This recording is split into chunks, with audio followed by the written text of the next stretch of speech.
내가 보기에 윤석열 총장이 별의 순간을 잡은 것 같아. 현재로서는 가장 그래도 강력한 당선 가능성이 높은 대선 주자가 아니겠는가.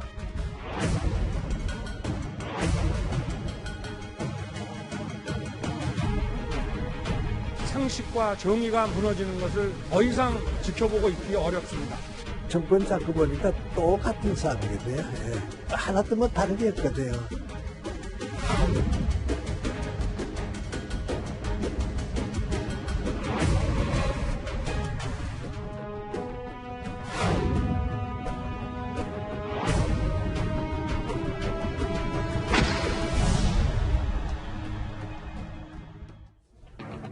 예, 월요일 뉴스탑10은 바로 여기부터입니다. 총장직 사의 표명 이후 정계 입문을 공식적으로 선언하지도 않았는데 정치권의 뜨거운 러브콜을 받고 있는 윤석열 전 검찰총장입니다. 그런데 오늘 발표된 한 차기 대선 여론조사에서 40%에 근접한 지지율이 나왔습니다. 제가 여론조사부터 만나보도록 하겠습니다. 예, 조사는 지난주 금요일과 토요일 이틀간 이뤄졌는데요. 윤석열 전 총장 39.1%, 이재명 경기도지사 21.7%, 이낙연 전 대표가 뒤를 이어서 11.9%입니다. 이현정 의원. 네. 각종 여론조사 수치, 지금까지 집계된 지지율 가운데는 가장 높은 수치가 나온 것 같은데요. 윤 전 총장의 지금 지지율이 좀 거침이 없다라고 표현을 해야 될까요? 지금 39.1%까지 올라가고 있는데요. 제가 옛날 자료를 한번 찾아보니까요. 반기문 전 사무총장이 그때 잘 나갈 때 2014년도에 그때 여론조사에 39.7% 정도 나온 적이 있더라고요. 그러니까 어떤 면에서 양쪽 정당에 소속돼 있지 않는 제3의 후보가 이렇게 지지율이 높다는 것 자체는 상당히 특이할 만한 사실 같습니다. 예. 더군다나 지금 윤 전 총장 같은 경우는 퇴임 이후에 거의 서초동 집에만 있는 상황이지 않습니까? 집에 가만히 있었을 뿐인데 지금 이렇게 나오는 이유는 아마 주변적 상황 자체가 계속 어쩌면 윤 총장의 지지율을 좀 뒷받침하고 있다. 그게 첫 번째는 일단 LH 사태로 볼 수가 있을 겁니다.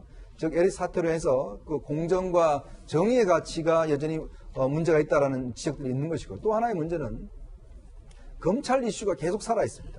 지금 박범계 장관 들어온 이후에 지금 검찰 관련된 이슈들이 지금 한명수 장관 문제부터 전 총리 문제부터 시작해서 네. 계속 이슈가 살아있어요. 결국 이 이슈가 어떤 면에서 보면 윤 전 총장을 연상시키는 효과를 나타내는 거거든요. 또 하나는 그동안 사실은 이제 윤 전 총장을 지지하는 분들 같은 경우도 속으로 좀 마음속에만 있었던 분들이 있었습니다. 근데 이게 이제 어떤 면에서 보면 커밍아웃을 한다고 이야기할까요? 그러니까 즉 내가 이 이야기를 하더라도 불이익을 보지 않을 거야.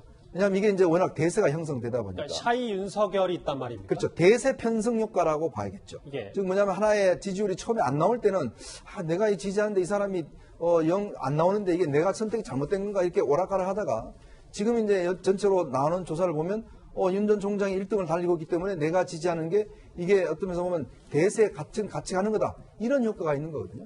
그러니까 여론조사 보면 이런 커밍아웃 효과, 즉 자신의 지지 후보를 나타내는 효과가 이제 점점 나타나고 있다는 것이고, 예. 그게 이제 이 윤석열 총장의 지지율을 거의 일주 사이에 한 10% 이상 이렇게 쳐봤자 올리는 그런 어떤 근본 원인이 아닌가 저는 해석을 해봅니다. 구장 차장. 네. 물론 단언할 수는 없어요. 그런데 이 여론조사만 보면 윤석열 전 총장과 이재명 지사의 양강 구도는 약간 윤석열 전 총장의 독주 체제로 가는 건 아닌지 이런 분석도 가능한 겁니까? 네.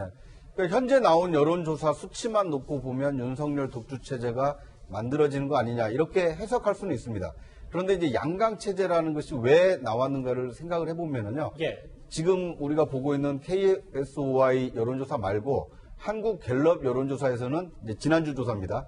그때는 이제 비슷하게 조사 결과가 나온 적이 있었거든요. 예. 근데 그때만 하더라도 윤석열, 이재명 양강 체제가 이제 만들어지는 거 아니냐 이런 분석이었는데 일주일 사이에 이제 다른 조사기관에서 한 조사 결과를 보니까 윤석열 총장이 상당히 압도적으로 앞선 조사가 나왔기 때문에 이제는 그 이재명과의 양강이 아니라 윤석열 독주 체제가 만들어지는 거 아니냐. 그러니까 숫자를 따라가면 제가 볼 때는 양강에서 이제 독주 체제로 보이긴 하는데 그런데 어디까지나 이것은 하나의 여론 지표이기 때문에 이 추세를 조금 더 시간을 갖고 좀 지켜볼 필요가 있어 보입니다. 뭐 일단 독주 뭐 이런 단어를 쓰기에는 아직은 좀 무리가 있다 이런 말씀. 그렇습니다. 왜냐하면요. 윤 총장이 지금 총장직에서 사퇴한 지 2주밖에 안 됐습니다. 그 2주 사이에 10% 초반의 지지율이 사퇴하자마자 30%대 그 다음에 지금 40%에 근접한 이 여론의 어떤 출렁임이 지금 있는 상황이기 때문에 이것이 진짜 민심으로 굳어진 것이냐 아니면 일시적인 현상이냐 이것은 조금 더 시간을 가지고 지켜볼 필요가 있어 보입니다. 예. 지금 지지율 2위 자리에 있는 인물이 바로 이재명 지사인데요. 과거 윤석열 전 총장을 향해서 이런 말을 했었습니다. 지지율이라고 하는 게 바람 같은 것이어서 언제 또 갈지 모르는 것이 아니겠습니까? 다만 구태 정치 하지 마시고 잘하기 경쟁 같은 미래지향적인 정치를 해주시면. 그럼 추이를 한번 보겠습니다. 아까 구정 차장이 설명하신 그 부분, 그러니까 한 2, 3주 전쯤에는 이렇게 양강구도 비슷한 흐름이었다가 지금 지지율 추이가 다소 뭐 이건 특정 여론조사 기관에 따른 겁니다만 지지율 추이가 조금씩은 더 격차가 벌어진 것 같은데요. 그러니까 조상호 부대변인, 특히 이재명 지사와의 격차가 벌어지는 건 저희가 어떻게 해석하면 될까요? 지금 이게 최근 들어 벌어진 한 1, 2주간의 이슈들이 사실은 야당의 이슈예요. 왜냐하면 특히 단일화 이슈들도 굉장히 많았고, 그러니까 단일화에 관해서 야당 지지자들 사이에서는 당연히 참여도가 높을 거 아닙니까? 자기의 한 표 행사로 야당 후보가 결정되는 것이고, 현재 시점에서 야당이 선거가 그 선거 분위기가 나쁘지 않다고 본다면 야당 지지자들이 어떤 단일 후보로 결정되느냐가 곧 서울시장이 누가 되느냐라고 본인들은 생각하게 되거든요. 그렇게 되다 보면 아무래도 여론조사에 반응하거나 응답하는 층에서 야당 지지자들이 응답할 가능성이 좀 더 높을 수 있다고 봅니다. 그런데 그것과 상관없이 윤석열 전 총장이 지금 만만하게 상승세를 보이고 있는데, 저런 상승세는 과거 이렇게 정치 신인, 그것도 보통 대선 1년 전에 보통 등장하는데요. 과거 안철수 지금 후보죠? 네, 안철수 후보도 그렇고, 그다음에 그 전에 뭐 문국현 후보도 그렇고, 다 그때 한 대선 1년 전쯤에 이렇게 혜성처럼 등장하는데, 이렇게 굉장히 만만하면서 그 높은 상승폭을 계속 유지하면서 올라가기 시작합니다. 그래갖고 그 대세가 거의 꺾이는 시점이 보통 대선 한 6개월 전후로 이제 움직임이 보이거든요. 그래서 그때 그 고비를 넘어갈 수 있느냐 없느냐가 윤 전 총장은 본인의 어떤 정치적인 명운을 가를 어떤 분기점이 될 것이고, 그 전까지는 지금처럼 약간 컨벤션 효과 내지는 상승 효과가 어느 정도는 이어질 거라고 봅니다. 그러니까 조상호 부대변인 말씀은 지금 어쨌든 여권 입장에서는 지금 이슈를 선점하는 데는 단일화 과정에서 실패했기 때문에 그렇습니다. 그 지지율 과정이 고스란히 지금 윤 전 총장과 이재명 지사의 지지율 격차로 반영이 되는 것이죠. 네, 그럴 수 있습니다. 왜냐하면 그 여론조사에 응답하는 층이 기본적으로 최근에는 단일화 이슈가 가장 부상했기 때문에 단일화에 민감하게 반응하는 여론층이 더 응답률이 높을 가능성이 높다는 측면에서 그런 부분을 아예 무시할 수는 없다는 겁니다. 이현정 의원님, 하나 더 여쭤볼게요. 여기 지금 40%에 근접한 윤 전 총장 지지율이 나왔고, 이재명 지사, 이낙연 전 대표는 다소 조금은 하락세가 좀 느껴지는 이 대선 지지율 추이인데, 4월 재보궐선거에서 만약에 야당 후보, 그러니까 오세훈 안철수 후보가 당선이 되든 아니면 박영수 후보 되든 이게 또 한번 지지율이 출렁일 수 있는 겁니까? 그럴 것 같습니다. 특히 이제 4.7 재보궐선거 결과에 따라서 누가 기여하고 누가 또 예를 들어서 피해를 볼 것인가, 그걸 예상을 해보면요. 일단은 이번 선거의 선대위원, 그 당대표로서 후보를 일단 내는 걸로 당헌을 바꿨고, 또 후보를 공천을 했고, 또 지금 선대위원장을 맡고 있는 바로 이낙연 후보 전 대표 같은 경우에 굉장히 직접적으로 영향을 받을 수 있을 것 같아요. 즉 서울과 부산 중에서 그나마 한 곳이라도 승리한다라면 이낙연 대표는 여전히 그래도 대선 후보로서 영향을 가지겠지만, 만약 두 군데 다 패배했을 경우에 이 선거에 대한 책임, 패배에 대한 책임을 이낙연 전 대표가 고스란히 안을 가능성이 있습니다.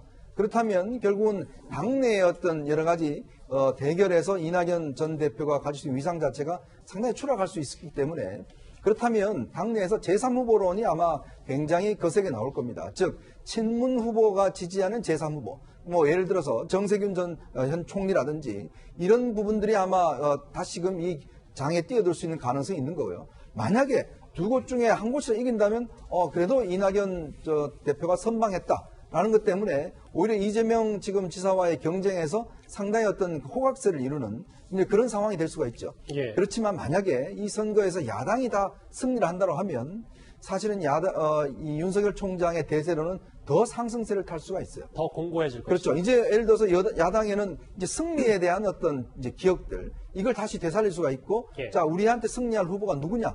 바로 윤 전 총장밖에 없지 않느냐? 그런 것 때문이고, 이재명 지사 같은 경우는 이제 앞으로 여당의 승리 여부에 따라서 본인의 어떤 예를 들어서 이재명 불가피론, 즉 이재명이 아니면 도저히 야당을 이길 수 없다라고 한다라면 이재명 지사는 상당히 힘을 받을 가능성이 좀 높아 보입니다. 예. 이렇게 보시는 것처럼 윤석열 전 총장의 지지율 상승세가 계속 이어지다 보니까 제1야당 혹은 제3지대 외에 또 다른 가능성을 제기하는 시각도 있습니다.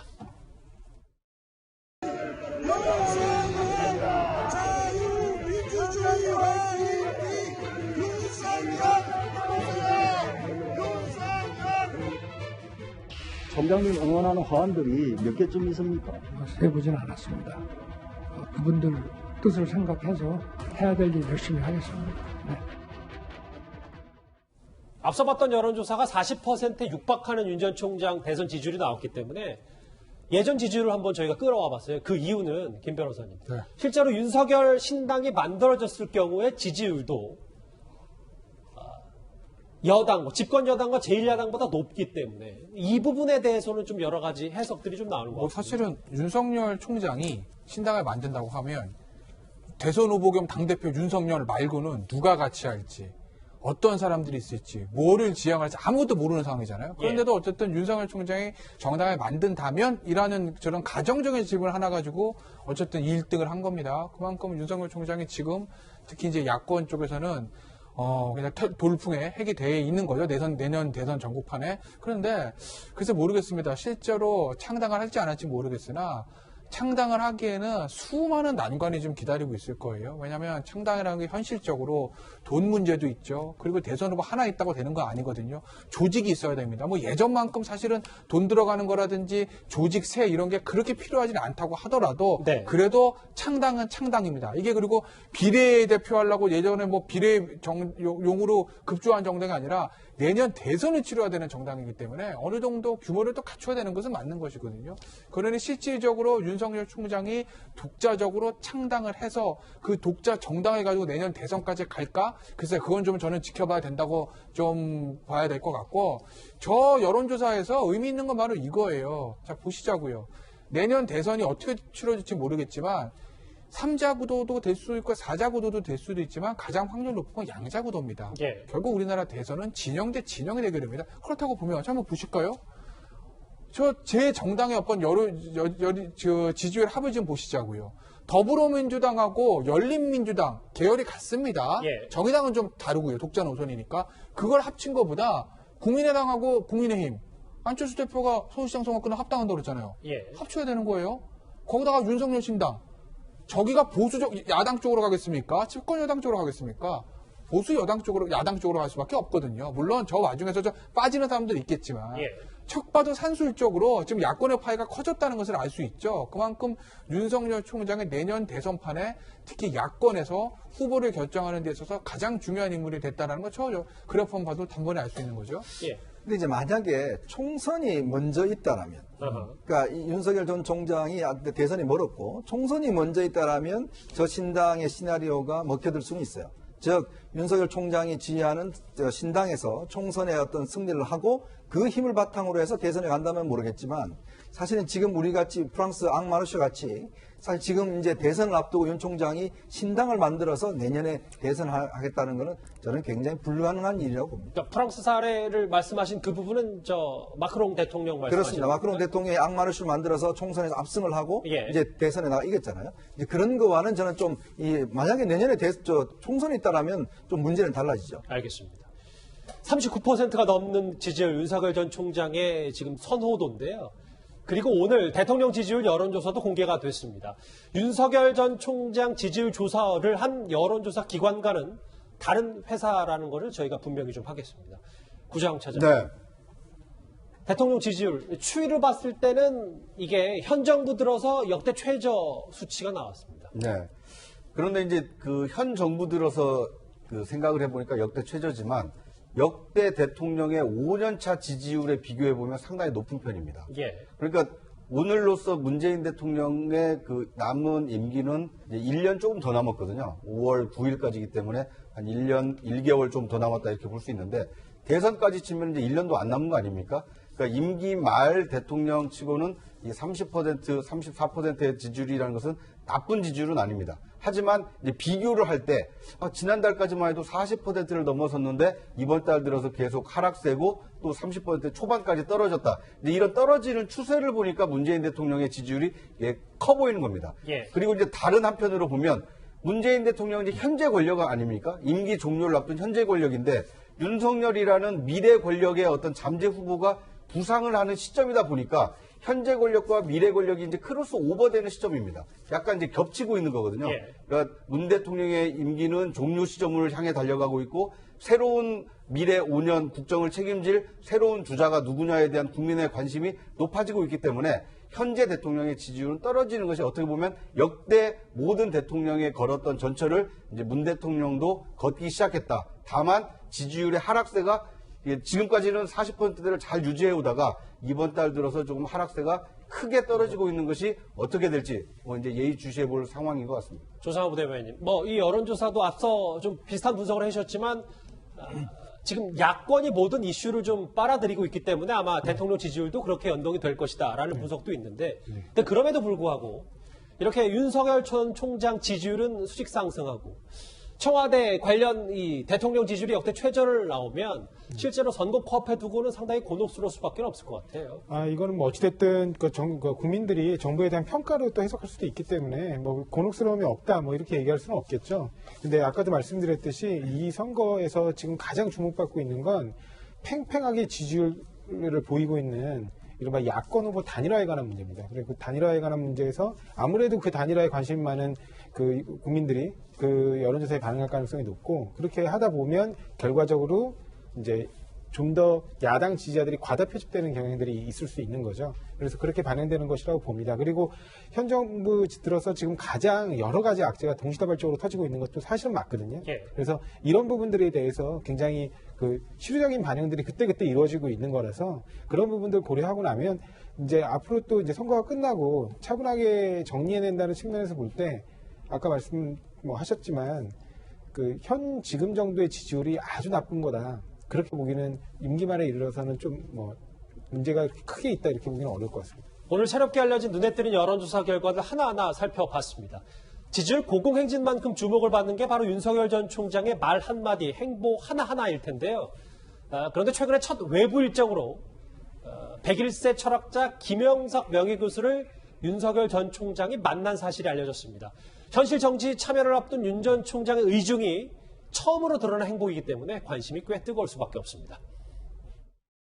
이 나라를 지탱해온 헌법 정신과 법치 시스템이 파괴되고 있습니다. 문재인 대통령이 될 때 우리나라 원행은 이거 아니 박근혜 정권보다는 좀 더 높은 위치에서 나라 걱정해달라 그러거든요. 그런데 정권 잡고 보니까 똑같은 싸움이 돼요. 하나도 뭐 다른 게 없거든요. 메시지 얘기는 이제 잠시 뒤에 더 저희가 짚어볼 텐데요. 이현정 의원님. 네. 첫 외부 행보로 101세 철학자 김영석 교수를 윤 전 총장이 만났다. 어떤 인연 때문에 이렇게 먼저 시작이 된 겁니까? 김영석 교수는 잘 아시겠지만 우리나라 1세대 철학자십니다. 그리고 현역으로 사실은 지금도요. 이 칼럼들을 계속 쓰시고 계세요. 101세임에도 불구하고. 제가 얼마 전에 재밌는 인터뷰를 본 적이 있는데 그 김영석 교수가 최근에 비행기를 타셨다고 그래요. 그랬더니 승무원이 와서 혹시 잘못된 게 아닌가 물었다는 거죠. 왜 그러냐 했더니 이 나이가 1세로 돼 있다는 거예요. 한 살로. 그리고 이게 960번이나 비행기를 타셨는데 나이가 한 살로 돼 있다. 그랬더니 이게 이 항공사 시스템에 100세 이상은 인식을 못 한답니다. 한 세기가 돌았기 때문에. 그렇죠. 한 살로 이제 인식을 해서 어떻게 한 살이 이제 960번에 탔는가 이제 의심스러워서 와봤다는 그런 이야기를 하셨는데 그만큼 현역에서 굉장히 왕성하게 활동하고 계시고 지금도 일간지에 매주 칼럼을 쓰고 계세요. 얼마 전에 제가 칼럼에서 아주 인상적인 게 지금의 정치는 문재인 정권을 위해서 존재하지 국민을 섬기는 정부로 보이지 않는다. 굉장히 강하게 비판하셨습니다. 김영석 교수. 그렇죠. 그리고 또 이제 연세대 지금 철학과 명예교수인데 윤석열 전 총장의 아버님이 윤기중 교수도 같은 연세대 명예교수예요. 한 11살 정도 차이가 나시는데 이제 근데 윤 전 총장이 왜 김영석 교수를 찾아갔을까? 이걸 뭐 좀 유추 해석을 해보면 근데 워낙 연세가 있으니까 또 집으로 오시라고 하지 어렵지 않습니까? 예. 본인이 아마 직접 찾아가서 뵈야 될 나이고 더군다나 김영석 교수가 했다는 이야기가 결국 상식과 정의에 대해서 굉장히 강조를 하셨더라고요. 또 이분이 최근에 이제 100년을 살아보니라는 그런 책을 내셨지 않습니까? 그 책에 비춰보면 돈과 권력과 명예 이거 아무 소용이 없다 이런 이야기를 하셨어요. 그러면서 결국 이제 지도자가 갖춰야 될 덕목으로 옆에 있는 사람들을 잘 이용해야 된다. 지금 여나 야나 여기에 지금 뭐 뛰어난 사람 아무도 없다. 즉 현재 있는 사람들 어떻게 잘 엮어내는가 그 지도자의 덕목이다. 이런 이야기를 윤 전 총장이 한 것 같아요. 예. 즉 윤 전 총장이 뭐 아마 속에 있는 이야기를 좀 했을 가능성이 있습니다. 앞으로 본인이 뭐 정적 이런 이야기도 할 가능성이 있는데 그렇다면 어떤 자세를 견제되면서 이 시대의 화두가 뭐냐? 내가 100년 동안 쭉 살아봤는데 지금 이 시대의 화두는 상식과 정의다. 그 윤 전 총장이 하던 이야기잖아요. 바로 그 부분을 확인받는 그런 자리가 아니었을까 그런 해석을 해봅니다. 잠깐 언급을 해주셨는데 김 변호사님, 윤 전 총장이 직접 자택에 찾아가서 했던 얘기, 정의를 상실하면 사회는 유지할 수 없다는 게 상식이다. 내 편에서만 찾으면 인재가 안 나온다. 함께 일할 줄 아는 사람들이 있어야 된다. 김영석 명예교수 이런 말을 하니까 윤 전 총장이 말씀에 공감하고 깊이 새겨 듣겠다. 꼭 또 찾아뵙겠다. 이런 말을 지난 19일에 좀 주고받았다고 하더라고요. 근데 보세요. 굉장히 저 말씀이 평범한 얘기입니다. 예. 그죠? 정의를 상실하면 사회는 유지할 수 없다. 진짜 상식적으로 당연한 얘기죠. 혼자 할 수 있는 건 없으니까 함께 일할 줄 아는 사람도 있어야 한다. 또 위에서 내 편에서만 찾으면 안 된다. 사람을 고루고루 써서 진짜 중요한 가치, 똑똑하고 이제 가치를 공유할 수 있는 다른 편에서 인재를 널리 등용해야 된다는 얘기는 정말 원론적인 얘기고 다 맞는 얘기, 누구나 할 수 있는 얘기 아니겠습니까? 그런데 이제 저 얘기들을 김영석 교수라는 우리 사회의 원로가 하셨다는 거예요. 그리고 김영석 교수가 철학자이지 정치학자가 아니기 때문에 특별히 정치 성향이 어떻다 이런 것도 아니거든요. 만약에 지금 윤석열 총장이 어떤 정치적으로 조금 이념적으로 어떤 한쪽 사이드에 있는 원로 정치학 교수나 이런 분을 만나서 저 얘기를 들었으면 뭔가 정치적인 해석들을 막 하고 있을 텐데 어쨌든 사회의 중요한 원로분을 만나가지고 굉장히 어떻게 보면 깊이는 있지만 당연한 얘기를 들었기 때문에 윤석열 총장 입장에서 보면 저런 행보들이 지금은 가장 바람직할 수는 있죠. 예. 별로 아주 나쁜 소리를 듣지 않지만 올바른 길만 찾아다니는 그런 이미지. 그래서 저는 윤석열 총장의 저 만남은 적절했다고 보입니다. 제가 방송 전에 김영석 명예교수 측과 잠시 통화를 했는데 물론 상식과 정의란 말을 언급하기도 했지만 실제로 정치에 관련된 이슈에 대해서는 그렇게 많은 얘기를 오가지 않았다 이렇게 추가로 설명을 했습니다. 김영석 명예교수가 언급했던 상식은 윤 전 총장이 사퇴를 하는 자리에서도 언급한 바 있었던 단어기도 합니다. 저는 우리 사회가 오랜 세월 쌓아올린 상식과 정의가 무너지는 것을 더 이상 지켜보고 있기 어렵습니다. 검찰에서의 제 역할은 지금 이제까지입니다. 결국 구자영 정리를 해보면 네. 상식과 정의에 대해서 101세 철학자와 윤 전 총장의 얘기를 주고받았다. 네. 본인이 앞으로 정치를 한다면 이런 수순으로 시작하겠다는 첫 단추가이기 때문에 되게 중요한 거 아니겠습니까? 그렇습니다. 그러니까 이제 문재인 정부에 실망한 다수 유권자들, 특히 우리 국민들께서 아쉬워하는 대목이 뭡니까? 이 공정이 무너졌다, 정의가 실종됐다 이런 거 아닙니까? 그 공정과 정의라는 것은 일반 국민들, 그 상식을 가진 사람들이 원하는 이 두 가지 가치거든요. 이 두 가지 가치를 누가 그러면 되살려낼 거냐, 구현할 거냐, 이것에 대해서 상당히 많은 국민들이 갈증을 느끼고 있는데 그 갈증을 해소시켜줄 사람이 윤석열이다. 근데 이런 이미지를 만들어내는데 이 김영석 교수와의 어떤 만남이 상당히 좀 긍정적인 역할을 할 수 있다라고 봅니다. 그런데 이제 역대 대선을 보면은요, 이 상식 그리고 정의 그리고 희망이라는 얘기는 늘 빠지지 않고 나왔던 얘기입니다. 네. 2002년 대선 때 노무현 대통령 후보가 나서면서 그때 만들어졌던 책 제목이 뭐였냐면 노무현 상식 혹은 희망이란 책이었습니다. 그 책을 누가 주도해서 썼느냐? 지금 유시민 노무현재단 이사장 외 13명이 모아서 쓴 책이었거든요. 그러니까 노무현이라는 후보가 상식을 구현해 줄 수 있는 우리 사회의 희망이다. 이런 메시지를 던지고 싶어서 그 책을 냈던 이 기억이 나는데요. 예. 지금 윤석열 총장도 이 김영석 이 노 교수를 만나서 우리 사회에 무너진 공정의 가치를 세우려면 어떻게 되느냐. 상식이 통하는 사회를 만들면 된다. 그러려면 어떻게 되느냐. 법치를 바로 세워야 된다. 이런 메시지를 던지고 싶어 했던 게 아닌가. 뭐 이런 생각이 듭니다. 101세 철학자를 찾아간 것으로 알려진 윤석열 전 총장의 첫 외부 행보. 오늘 새롭게 나온 여론조사 결과와 하나하나 만나봤습니다.